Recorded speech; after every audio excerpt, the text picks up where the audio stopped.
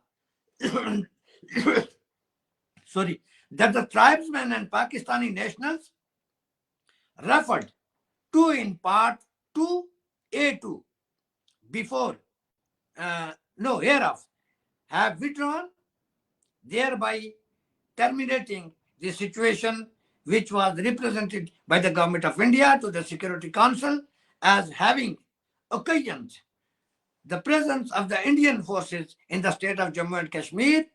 and further that the Pakistani forces are being withdrawn from the state of Jammu and Kashmir, the Government of India agrees to bring the withdrawal, the bulk of their forces from the state in stages to be agreed upon with the commission.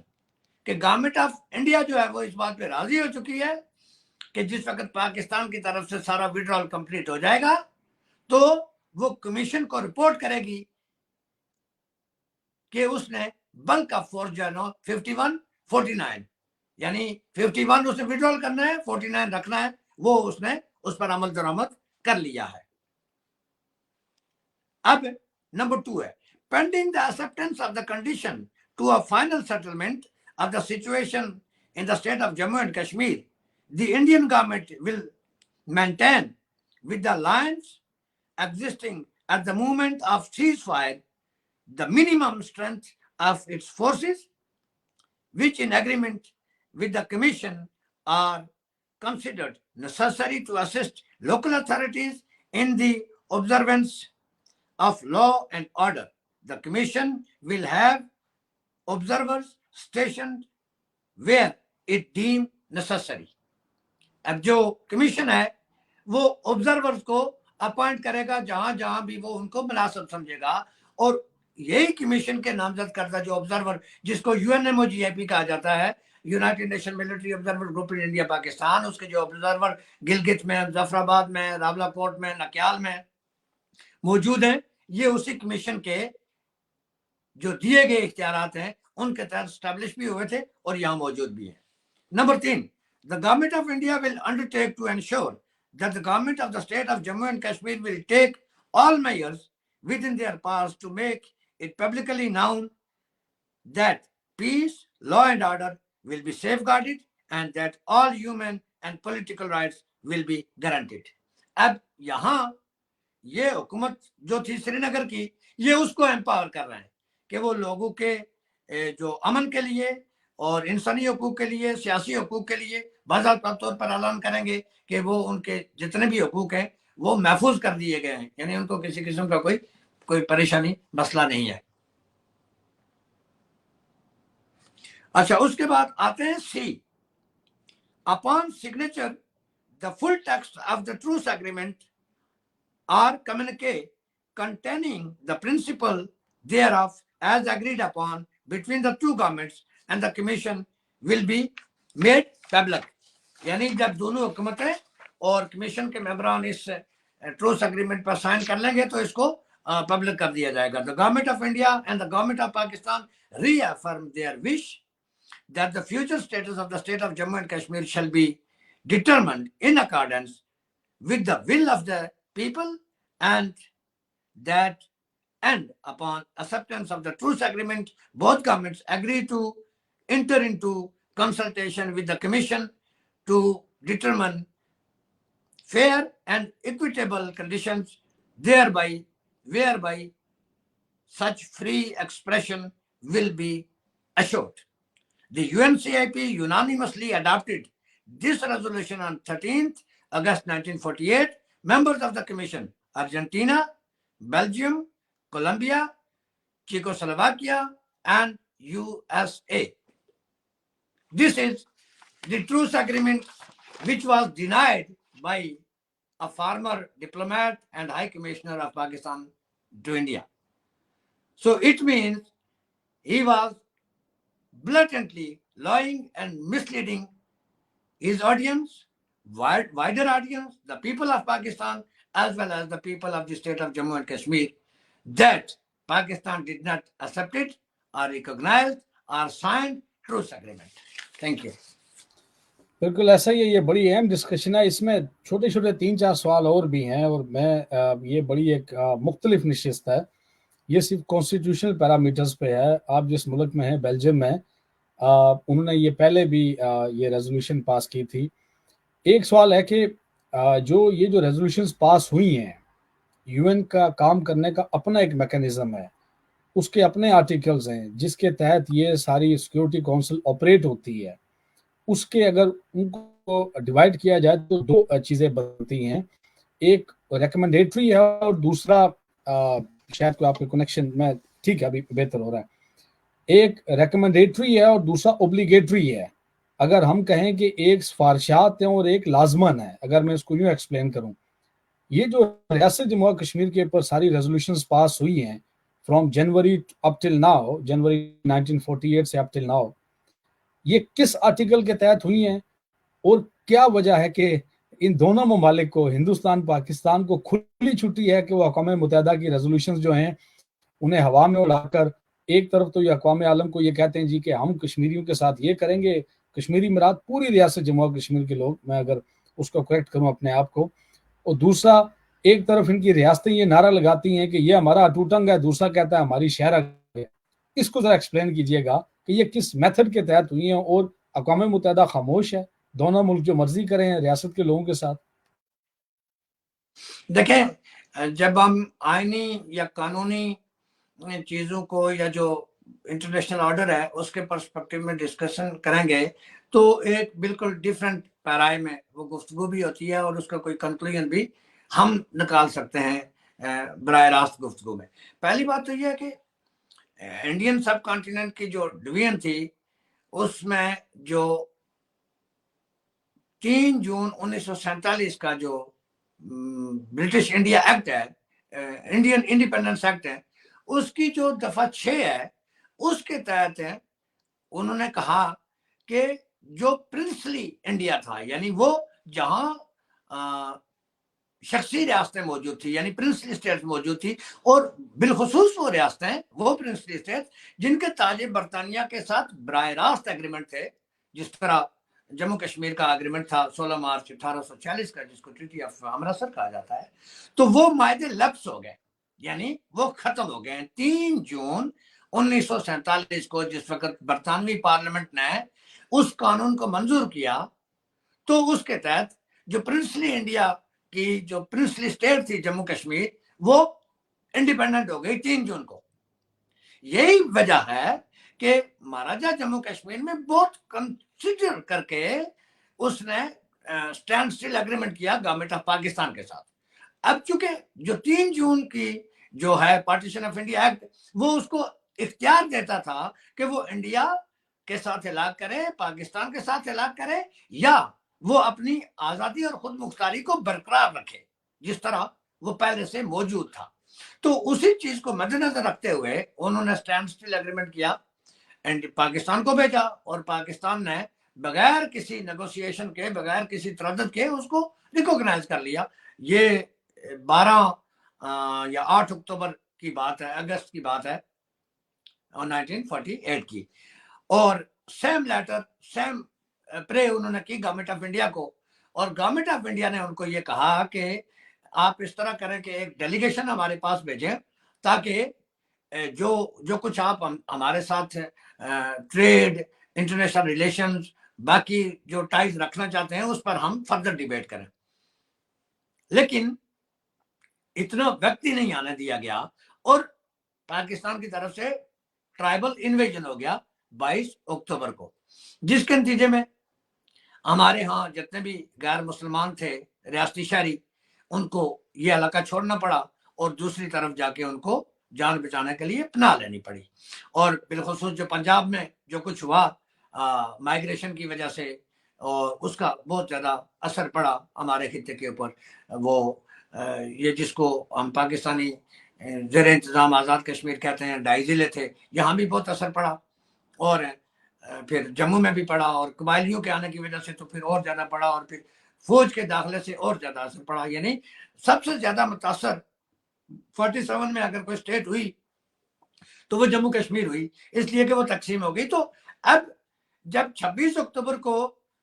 3 جون 1947 کے حاصل شدہ جو اختیارات تھے ان کے تحت مہاراجہ جموں کشمیر نے قبائلی حملے کے بعد ہندوستان سے مدد مانگی، تو اس وقت جو ریاستوں کے وزیر تھے، یعنی جو دیکھ رہے تھے کہ کس ریاستوں کو کیسے انڈیا میں شامل کرنا ہے، نہیں کرنا، وغیرہ وغیرہ، اور وہ تھے سردار پٹیل. تو سردار پٹیل نے مہاراجا ہری سنگھ کو کہا کہ ہم آپ کی مدد کس چکر میں کریں, کیسے کریں, آپ کے تو ہمارے درمیان کوئی فارمل اگریمنٹ نہیں ہے. یعنی اس وقت بھی ریاست جموں کشمیر آزاد اور خود مختار ریاست ہے, اس وقت بھی, یعنی 26 اکتوبر تک, یعنی اگست سے لے کے اکتوبر تک ریاست جموں کشمیر آزاد مملکت ہے, فری ہے. تو تب وہ جو لیٹر آف ایکسیشن تھا جو دیگر ریاستوں کو بھیجا گیا تھا وہی بھیجا گیا, صرف ریاست کا نام ہاتھ سے لکھا گیا اور ریاست کے جو رولر تھے ان کا نام ہاتھ سے لکھا گیا, مہاراجا کا نام, نیچے ٹیکسٹ وہی تھا جو 564 یا دیگر پرنسلی اسٹیٹس کو بھیجا گیا. اس ٹیکسٹ میں کسی قسم کی کوئی رد بدل نہیں تھا. تو پھر مہاراجا کو اس قبائلی حملے کے نتیجے میں انڈر ڈیورس یعنی مجبوری کے عالم میں وہ کرنا پڑا, اور اس میں بھی اس نے 3 پوائنٹ رکھے کہ دفاع, کرنسی اور فارن افیئرس. یعنی حکومت ہند کے پاس ٹوٹل 3 محکمے ہوں گے کہ وہ اس علاقے کا دفاع کرے گی, یہاں جو کرنسی ہے اس کو آپریٹ کرے گی خرید و فروخت کے لیے, تجارت کے لیے, بزنس کے لیے, بائنگ اینڈ سیلنگ کے لیے, اور تیسرا سیکیورٹی یعنی لوگوں کی جان, مال, عزت, آبرو, پراپرٹی, اس کی حفاظت کرنے کے لیے 3 چیزیں. اور پھر جس وقت آ گئی انڈین فورس تو پھر انڈیا کے پاس چونکہ ایک لیگل انسٹرومنٹ تھا ٹریٹی آف ایکسیشن کا جو مہاراجا کو حاصل تھا back to partition of India act کے تحت, ٹھیک ہے, 3 جون والے کی, جس کو ہم نے پہلے بھی ذکر کیا. تو جس وقت انڈیا نے کمپلینٹ کی تو وہ پاکستان کے ساتھ کی کہ پاکستان نے ایک چھوٹی سی ریاست پر حملہ کر دیا ہے اور بین الاقوامی امن کو خطرے میں ڈال دیا ہے. یہ پرے انڈیا لے کر گیا. بہت سارے لوگ کہتے ہیں نا کہ جی انڈیا لے کر گیا تو انڈیا نے پلبیسٹ نہیں ہونے دیا. جناب انڈیا لے کر گیا, انڈیا نے شکایت کی, اس کے بعد پاکستان نے اپنے جواب دعوت داخل کروایا, سر ظفر اللہ خان اور ان کا جو دیگر پورے ڈیلیگیشنز تھے وہ وہاں تقریریں کرتے رہے, باتیں کرتے رہے, اور اس بات سے انکار کرتے رہے کہ پاکستان نے ریاست میں کوئی مداخلت کی ہے. تو لیکن بین الاقوامی جو فائنڈنگ تھی یو این سیکیورٹی کونسل کی under the auspices of U N C I P, تو اس کا اظہار تو ہمیں پتہ چلتا ہے اس میں جس کے تحت جنگ بندی مارز وجود میں آئی. تو جب ہم معاہدہ جنگ بندی کی شرائط کو پڑھیں یا 50s کی قرارداد کو پڑھیں یا 5 جنوری 1949 کی قرارداد کا بہت رونا رویا جاتا ہے پاکستان میں. اچھا مزے کی بات یہ ہے کہ 13 اگست 1948 کے بعد 1957 تک یو این نے یا یو این سی آئی پی نے جتنی بھی قراردادیں منظور کی ہیں وہ مشروط ہیں 13 اگست 1948 کی قرارداد کے ساتھ. یہ تکرار ہمیں ہر حالت میں رکھنا چاہیے, اور اگر کسی کو کوئی شک ہے تو وہ ان قرارداد کو کھول کے پڑھ لے. وہ یو این جو آرکائیو ہے اس پر بھی موجود ہے, وہ ہندوستان کی دفتر خارجہ کے ویب سائٹ پر بھی موجود ہے اور پاکستان کی دفتر خارجہ کی ویب سائٹ پر بھی موجود ہے. میں نے تو پورا مواد ہی سامنے کھول کے رکھا ہوا ہے کہ اگر کون سی قرارداد کو آپ کو ایکسپلینیشن چاہیے. 1949 کی قرارداد میں پاکستان نے پیش کی تھی 5 جنوری کو کہ جموں کشمیر کے عوام کے پاس سیلف ڈٹرمنیشن نہیں ہونا چاہیے, ان کے پاس رائے شماری کا حق ہونا چاہیے. کیا کہ وہ ہندوستان کے ساتھ الگ کرنا چاہتے ہیں یا پاکستان کے ساتھ الگ کرنا چاہتے ہیں, جبکہ سیلف ڈٹرمنیشن جو ہے وہ ایک پاپولر سینٹیمنٹ ہے جو حق خود ارادیت یا حق ملکیت اور حق خود اختیاری کی دلالت کرتا ہے. اور دنیا میں 1948 کے بعد جو 150 ملک قائم ہوئے وہ سیلف ڈٹرمنیشن کی بنیاد پر قائم ہوئے, اور سیلف ڈٹرمنیشن ہی آج کا ایک پاپولر نوشن ہے کہ وہ لوگوں کو, وہ قوموں کو, وہ عوام کو ان کے بنیادی جو وسائل ہیں ان کے اوپر ان کے حق ملکیت کو ریکوگنائز کرتا ہے. اگر آپ 1951 اور 62 کی یونائٹڈ نیشن کی جو جنرل اسمبلی کی قرارداد ہے قدرتی وسائل کے اوپر, اگر اس کو پڑھتے ہیں تو وہ بھی مشروط ہے سیلف ڈٹرمنیشن کے ساتھ. یعنی ہم کروں گا جمیل صاحب, اور رائٹ ٹائم کم ہے, جو ہے وہ ان لنکڈ ہے ود ایچ ادر. جی پلیز. ٹائم کم ہے, تقریباً 50 منٹ ہو گئے ہیں. بڑی اہم ڈسکشن ہے, تقریباً ہم 10 منٹ میں تقریباً اس کو 5-7 منٹ تک ہم اس کو کمنٹس بھی کریں گے پروگرام کو. بہت ساری ڈسکشنز ہیں, ایک سوال کے اندر سے کئی سوال اور نکلتے ہیں, لیکن وہاں پر ایمبیسڈر صاحب نے یہ بھی کہا کہ پاکستان کو 3 سے 6 ہزار فوج رکھنے کی اس میں وہ بھی ہے اجازت ہے یا وٹس ایور ہے. آپ کریکٹ کر دیجئے گا اگر میرے الفاظ جو ہیں وہ اس کے ساتھ لیز نہیں کرتے تو کیا یہ بات درست ہے یا نہیں ہے؟ کیونکہ جو ایک انٹرنیشنلی ڈاکیومنٹڈ چیز ہے اس سے ہمیں باہر نہیں جانا چاہیے. باقی لوگوں کی سیاسی اوپینین کوئی بھی ہو سکتی ہے, مجھے کسی سے کوئی اختلاف نہیں ہے, جس کی جو بھی سیاسی اوپینین ہو. تو بہرحال یہ بتائیے گا, اور ایک سوال اس میں اور بھی تھا کہ یہ جو قراردادیں ہیں جس آرٹیکل کے تحت ہوئی ہیں یو این کے اپنے میکنزم کے تحت, یہ ساری کیا ریکمنڈیٹری ہیں یا اوبلیگیٹری ہیں؟ ان دونوں کو ایکسپلین کر دیجیے. اچھا, پہلی بات تو یہ ہے کہ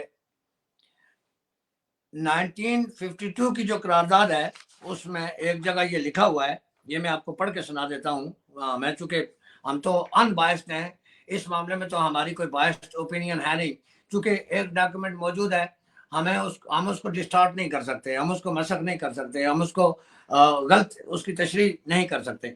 یہ اس کا جو پوائنٹ نمبر 4 ہے,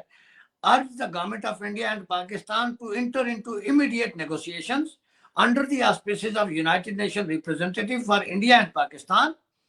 in order to reach agreement on the specific number of the forces to remain on each side of the ceasefire line at the end of the period of demilitarization. This number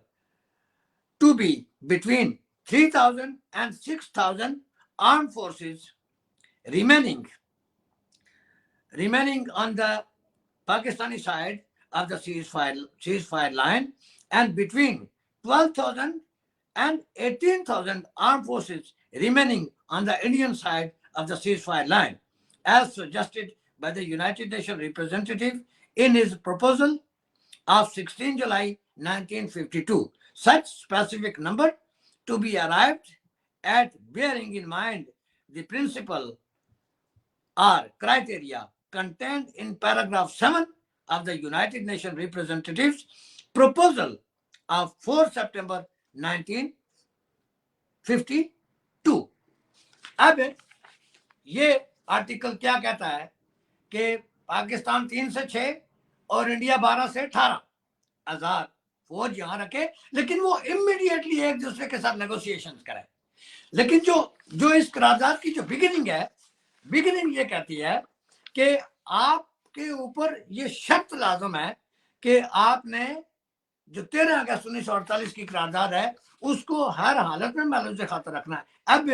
یہ chapter 6 کے تحت یہ resolutions آئی ہیں, جو United nation کا chapter 6 ہے, جس کو آپ نے کہا کہ مینڈیٹری ہے یا ریکمینڈیٹری ہے. تو بیسیکلی اس وقت کی جو صورتحال تھی, تو اس میں اگر وہ چیپٹر 6 کے تحت جاتے تو پھر یو این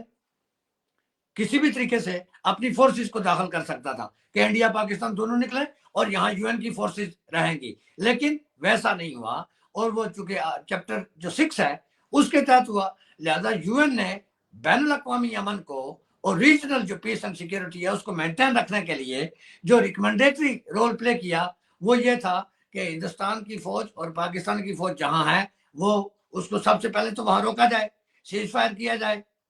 سیز فائر کا مطلب ہے کہ آپ نے فائر کو روکنا ہے, آپ نے جنگ بندی کرنی ہے, اور اس کے بعد پھر باقی جو پروسیجر ہے. لیکن اس کے ساتھ ساتھ 1952 اور آپ یہ کہہ لیں کہ 55 کے درمیان جو جیو پالیٹکس تھی, بالخصوص یو ایس اور رشیا کے درمیان, اس کی وجہ سے ہمارا جو جموں کشمیر کا مقدمہ تھا اس پر بہت زیادہ اثر بھی پڑا. بلکہ جو پہلے جو کمیشن تھا یو این سی آئی پی, اس کے جو پہلے کمشنر تھے سر اوون ڈکسن, جس وقت ان کو بھیجا گیا خطے میں, وہ چونکہ آسٹریلین ڈپلومیٹ تھے, تو انہوں نے ایک فارمولا دیا تھا جس کو اوون ڈکسن فارمولا بھی کہا جاتا ہے. بہت بڑا پاپولر فارمولا رہا ہے, وہ 90s تک اس کی بازگشت سنائی دیتی رہی. پھر امریکہ میں ایک تھنک ٹینک ہے, انہوں نے بھی ایک اسی طرح کا ملتا جلتا فارمولا دیا تھا. تو کہنے کا مطلب یہ کہ اوون ڈکسن کا جو فارمولا تھا کہ وہ جموں کشمیر کو ریلیجس لائنز کے اوپر تقسیم کرنے کا تھا, کہ جو مسلمان علاقے ہیں وہ پاکستان کو دے دو اور جو غیر مسلمان علاقے ہیں وہ ہندوستان کو دے دو. لیکن 55 تک